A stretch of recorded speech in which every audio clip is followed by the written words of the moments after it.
আসসালামু আলাইকুম এডিসিবাসী, কি অবস্থা সবার? চলে এলাম ওয়ানপ্লাসের একটা নতুন বাজেট ডিভাইস নিয়ে। আসলে এটা বাজেট না মিড রেঞ্জ, কি বলবো এটারে। যাই হোক, চলে আসলাম ওয়ানপ্লাস নর্ড N10কে নিয়ে টানা এক সপ্তাহ ইন্টেন্স ইউজ করার পর কথা বলবো এটার সব ভালো এবং খারাপ লাগা দিকগুলো নিয়ে। ওয়ানপ্লাসের এই N সিরিজের দুটি ফোনের রুমর আসছিল প্রথম, তখন জাস্ট উড়াই দিছিলাম এটা পসিবল নাকি, ওয়ানপ্লাস তো প্রিমিয়াম ফ্ল্যাগশিপ বানায়। কিন্তু আসলে যখন লঞ্চ করলো শেষমেশ, I was like, OnePlus why? যাই হোক, হাতে নিয়ে যেটা মনে হয়েছে যে না, মারা যায় মোটামুটি, এর নিচে আর না। এটাই ওয়ানপ্লাসের ফাইনাল লিমিট হওয়া উচিত যদি তারা এখনও অল আবাউট এক্সপিরিয়েন্সের হিসাবে রাজত্ব করতে চায়। ফাইনাল লিমিটে চলে আসা গতিরাজা এক্সপিরিয়েন্সের সেরা ওয়ানপ্লাস তাদের নতুন N10 দিয়ে কতটুকু ব্যালেন্স পারফরমেন্স দিতে পেরেছে নাকি ব্যর্থ হয়েছে, সেটা নিয়ে কথা বলবো আমি ইমন, অ্যান্ড আপনারা দেখছেন এটিসি অ্যান্ড্রয়েড টোটো কোম্পানি। একটা স্পয়লার দিই, আমরা এই ফোনটা নিয়ে slight disappointed. Role the intro.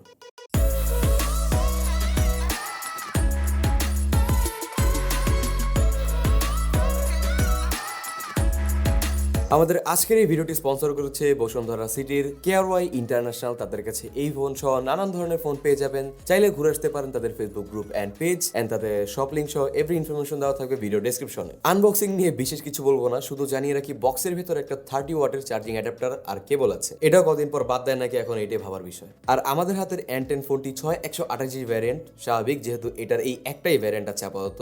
সব বাদ দিয়ে সোজা ফোনে চলে আসি। Just look at the design. প্রতিটা ফোনের কোম্পানির একটা কমন ডিজাইন অ্যাস্থেটিক থাকে। পিছে থেকে দেখলে যেমন রিয়েলমিকে রিয়েলমি হিসেবে চেনা যায়, হুয়াওয়ের একটা কমন ডিজাইন অ্যাস্থেটিক আছে। সবার সব ফোনে একটা কমন ডিজাইন অ্যাস্থেটিক একটা নিজস্বতা আছে। এখন এই ফোনকে লোগো হাইড করে যদি আপনাকে দেখানো হয়, তাহলে একটু রিয়েলমি টাইপ লাগে না? আচ্ছা যাই হোক, কার কেমন লাগছে সেটা আমি জানি না। আমার কাছে এটা ডিজাইন অ্যাস্থেটিক কোনোভাবেই ওয়ানপ্লাস লাগছে না। কেমন জানি একটা রিয়েলমি টাইপের ফিল পাচ্ছিলাম।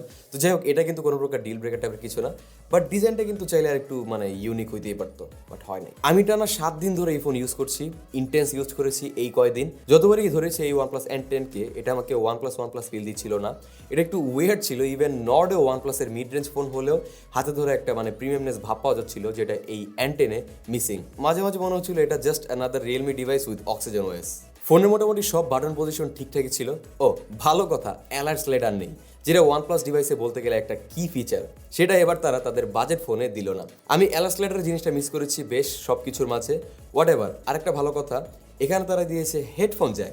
অনেকদিন পর হেডফোন জ্যাকের দেখা পেয়েছি এবার ওয়ানপ্লাসে, ভাবা যায়, বিশাল ব্যাপার।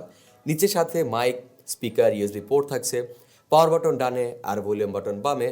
বাটন পজিশন ঠিকঠাকই ছিল, হাতে ভালো রিচ করছিল। বামে উপরের দিকে থাকছে card tray, dual SIM use করা যায়, বা একটা সিম একটা SD কার্ড ইউজ করা যায়। কিন্তু ডুয়েল সিম একসাথে ইউজ করলে 5G কাজ করে না। 5G কাজ করে শুধুমাত্র একটা সিমেই, যদিও কোনো লাভ নাই, কারণ আমাদের দেশে 5G নাই। পুরো ফোনে কালার নিয়ে বলিনি, কারণ এটা এই একটা কালার মিডনাইট আইস কালারে অ্যাভেলেবেল। সোজা ভাষায় গ্লসি ব্যাক প্যানেল, তাই স্লিপারি আর ফিঙ্গারপ্রিন্ট পরে অনেক। পিছের প্যানেলটা প্লাস্টিকের, ভালো কথা, পুরো ফোনটাই আসলে প্লাস্টিক বিল্ডের, বাট বিল্ড কোয়ালিটি মোটামুটি ভালোই ছিল, যদিও মেইন নর্ডের থেকে একটু থিক অ্যান্ড হেভি, বাট হাতে ধরে ভালোই লাগছিল, কারণ এটা এই বাজেটের সব ফোনের থেকেই মোটামুটি হালকা ছিল। পিছে থাকছে কোয়াড ক্যামেরা সেটআপ। এই পুরো ফোনের এই একটা জায়গায় গ্লাস দিয়ে প্রোটেক্টেড, ক্যামেরা বাম কিছুটা উঁচু, যদিও খুব বেশি না। আর এই যে back mounted fingerprint sensor, LCD display দিছে, তো কি আর করার এখানে। পজিশন ভালো ছিল, আঙ্গুল ভালো মতো রিচ হচ্ছিল, বাট ফাস্ট ছিল না, বেশ টাইম লাগছিল। এমনকি মাঝে মাঝে রিড করছিল না ফিঙ্গারপ্রিন্ট। হাত আর সেন্সর মুছার পরও ঠিকঠাক মতো কাজ করছিল না, মাঝে মাঝে মিসরিড হচ্ছিল। সেই তুলনায় কিন্তু ভালো ছিল এর ফেস আনলক, আর ভালো ফাস্ট আনলক হচ্ছিল ফিঙ্গারপ্রিন্ট সেন্সরের থেকে। বাজেট স্মার্টফোনের প্রধান প্রাইস কার্ডের প্রতীক AKA দ্য ডিসপ্লে নিয়ে কিছু কথা বলা যাক। প্রথম কথা, এটি LCD display, this is real sadness. Even display protection হিসেবে এতে ইউজ করা হয়েছে Corning Gorilla Glass 3। আমি আশা করেছিলাম Gorilla Glass 5, অ্যানাদার স্যাডনেস। যাই হোক, IPS হওয়া সত্ত্বেও এতে থাকছে নর্ডের মতো 90 Hz রিফ্রেশ রেট, যেটা অবশ্য ভালো দিক, তবে রিফ্রেশ রেট নিয়ে কথা বলবো আমরা একটু পরে। 6.49 ইঞ্চের ডিসপ্লে সাইজ, এর স্ক্রিন টু বডি রেশিও 83.5%। পাঁচ হোল ডিসপ্লে ঠিকঠাক আছে সবকিছু, কিন্তু পাঁচ হোলের নিচে একটু শ্যাডো দেখা যাচ্ছে, যেটা কাইন্ড অফ নর্মাল ব্যাপার IPS ডিসপ্লে হিসাবে। আবার এর বেজেল বেশ ভালো বড়, আর নিচে থাকছে সুন্দর বিশাল একটা মোটা চিন। এত বড় চিনের জন্য প্রিমিয়ামনেসের ঘাটতি চোখে পড়ে। 20:9 রেশিও 1080p রেজলিউশনের ডিসপ্লে এনাফ শার্প, কোনো পিক্সেল চোখে পড়ে না। প্রায় 406 ppi ডিসপ্লে ডেন্সিটি, তাই মোটামুটি শার্প ছিল ওভারঅল। টেকনিক্যাল টার্ম নিয়ে এতক্ষণ কথা বললাম, এখন যদি চোখের দেখা বললে এটা দেখতে অনেকটা ডিসপ্লে কালারটা কুলার টোন সাইডে ছিল। Not one of the best IPS display, কিন্তু ডিসপ্লে কালার বেশ অ্যাকুরেট ছিল। অ্যামোলেডের মতো কালার পাঞ্চি ছিল না, কিন্তু যা ছিল মোটামুটি ঠিকঠাকই ছিল। ভালো ব্যাপার হচ্ছে এই ডিসপ্লেতে হোয়াইট কালার অ্যাকুরেট হোয়াইট দেখায়, যেটা আমার কাছে মনে হয়েছে দ্যাটস আ গুড থিং। তবে ব্ল্যাক কালার এরিয়ায় বিশেষ করে ডার্ক মোড ইউজ করলে এই ডিসপ্লে কিছুটা ফ্যাকাশে লাগে, যেটা আইপিএস হিসাবে ঠিকঠাক, বাট স্টিল কাইন্ড অফ এ বামার আমার জন্য। ডিসপ্লে ব্রাইটনেস 450 নিটস হিসাবে আমার কাছে কেন যেন কম কম লাগছিল। আউটডোর ভিজিবিলিটি খুব একটা সমস্যা হয়নি, বাট মোটামুটি চলা টাইপ অবস্থা। আরেকটা ব্যাপার হচ্ছে এটা এইচডিআর সাপোর্টেড ডিসপ্লে হওয়া সত্ত্বেও থাকছে না কোনো ওয়াইড ভয়েন L1 সাপোর্ট। জিনিসটা এখন এতই কমন যে অনেকের সাথে ওয়াইড ভয়েন L1 সাপোর্ট না থাকা খারাপ লাগতে পারে। নেটফ্লিক্স, অ্যামাজন এসবে ফুল এইচডি স্ট্রিম করা যায় না। ডিসপ্লের উপরে ইয়ারপিস আসলে একটা স্পিকার, কারণ এতে থাকছে ডুয়েল স্টেরিও স্পিকার, আর ইট ওয়াজ কোয়াইট গুড। মোটামুটি ভালোই লাউড ছিল, স্টেরিও হিসেবে এক্সপিরিয়েন্স ভালো ছিল।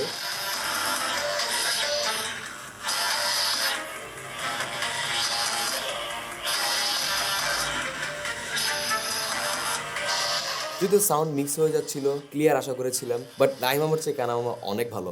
তারা নডিও ডুয়াল স্পিকার সেটআপ দেয়নি, বাট এখানে দিয়েছে, সো থামস আপ। আচ্ছা, এখন আমি সবার কাছে একটা প্রশ্ন করতে চাই, আপনার মতে ওয়ানপ্লাসের কি সেলিং পয়েন্টের ব্যাপারটা কি, অথবা ওয়ানপ্লাসের মানে বিশেষত্বটা কি, যে কারণে ওয়ানপ্লাস ডিভাইসটা সবার থেকে আলাদা? আমি জানি এখন অনেকে হয়তো বলতে পারেন যে অক্সিজেন ওয়েসটা খুব স্পেশাল।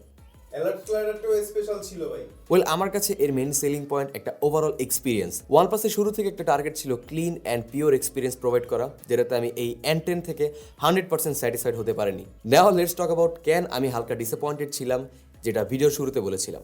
শুরুতেই রিফ্রেশ রেট নিয়ে বলি। 90 হার্টজ রিফ্রেশ রেটের সাপোর্ট থাকছে N10-এ, বাট এটা আসলে প্রপারলি 90 হার্টজ ডেলিভার করতে পারছে কিনা আমার সন্দেহ ছিল এখানে, এখনও আছে। শুরু থেকে মনে হচ্ছিল কিছু কিছু জায়গায় যেমন অ্যাপ ওপেনিং অ্যান্ড ক্লোজিং টাইমে একটু স্টার্টারিং ফিল করা যাচ্ছিল।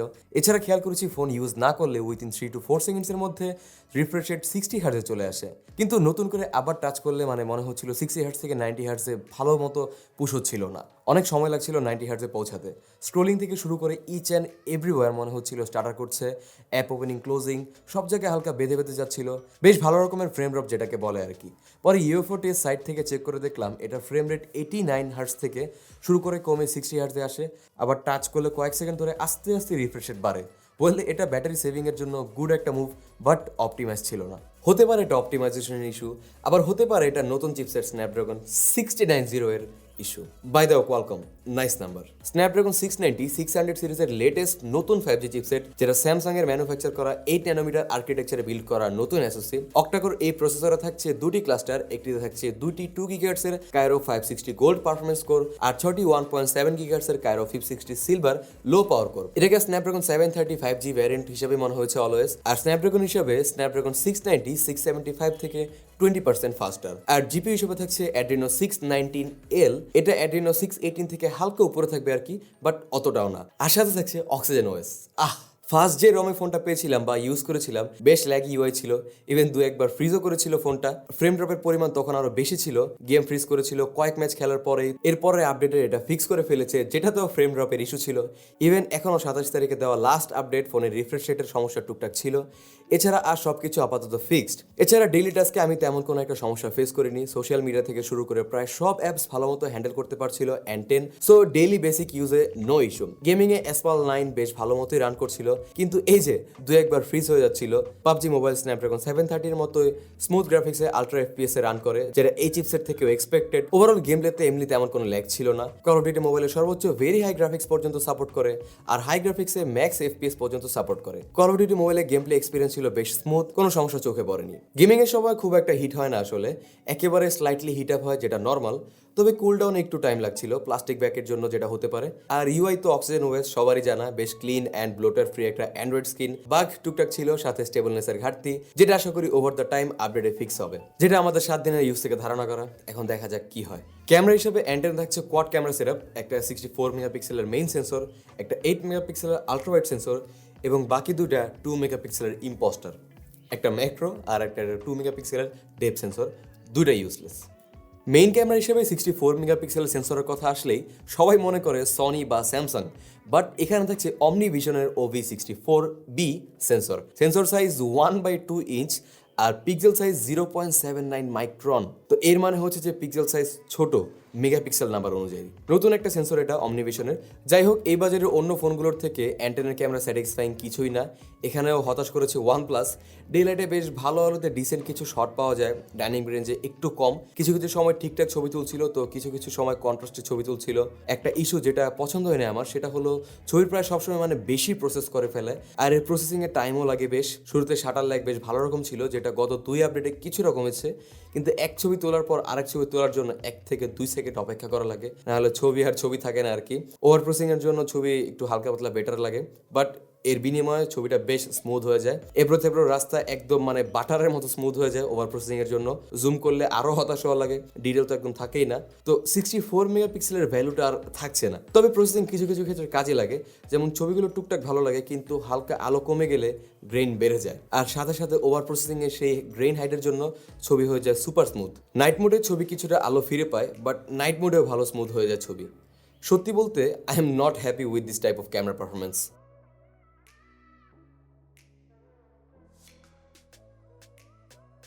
পোর্ট্রেট ভালো আলোতে মানে দিনের আলোতে ভালোই ছিল, ভালো এজ ডিটেকশন করতে পারছিল, ব্লার লেভেল ছিল মোটামুটি ভালোই, কিন্তু রাতে সিরিয়াসলি স্ট্রাগল করতে হয় বেশ। আল্ট্রাওয়াইড ক্যামেরা মেইন ক্যামেরার মতো চলার মতো ছিল, আহামরি কিছু ছিল না। ডিটেল বেশ ভালো কমে যায়, ছবি বেশ মরা মরা লাগে, পিকচার স্যাম্পল দেখেই বুঝে যাবেন আশা করি। বাদ বাকি ইম্পোস্টার আসলে ইম্পোস্টার। এর থেকে ফ্রন্ট ক্যামেরা নিয়ে কথা বলি। ফ্রন্টে থাকছে f2.1 অ্যাপারচারের 16 মেগাপিক্সেলের ক্যামেরা। একটু শক্ত হাতে ছবি তুলতে হয়, তাহলে দিনের আলোতে ভালোই ছবি পাওয়া যায়। ছবি এনাফ শার্পনেস ধরে রাখতে পারে, দু এক জায়গায় ওভারব্লোন হয়ে যায়। আর লো লাইটে এখনও ফ্রন্ট ক্যামেরা বেশ উইক পারফর্ম করেছে, যেটা আসলেও আনএক্সপেক্টেড। ভিডিও সেকশনে থাকছে ম্যাক্স 4K 30 FPS এ শ্যুট করার অপশন, এছাড়া 1080p 30 ও 60 FPS শ্যুট করার অপশন। ইআইএস আছে, কিন্তু এটা অনলি 1080p কাজ করে। ভিডিও কোয়ালিটি আহামরি ছিল না খুব একটা, কিছুটা ফেডেড লাগে, চলার মতো ভিডিও পাওয়া যায় আর কি। ভিডিও আরেকটু বেটার হলে ভালো লাগতো আমার কাছে। ফ্রন্টে ম্যাক্স 1080p 60 FPS এ শ্যুট করা যায়, যেটা চলার মতো, আহামরি কিছুই না তেমন।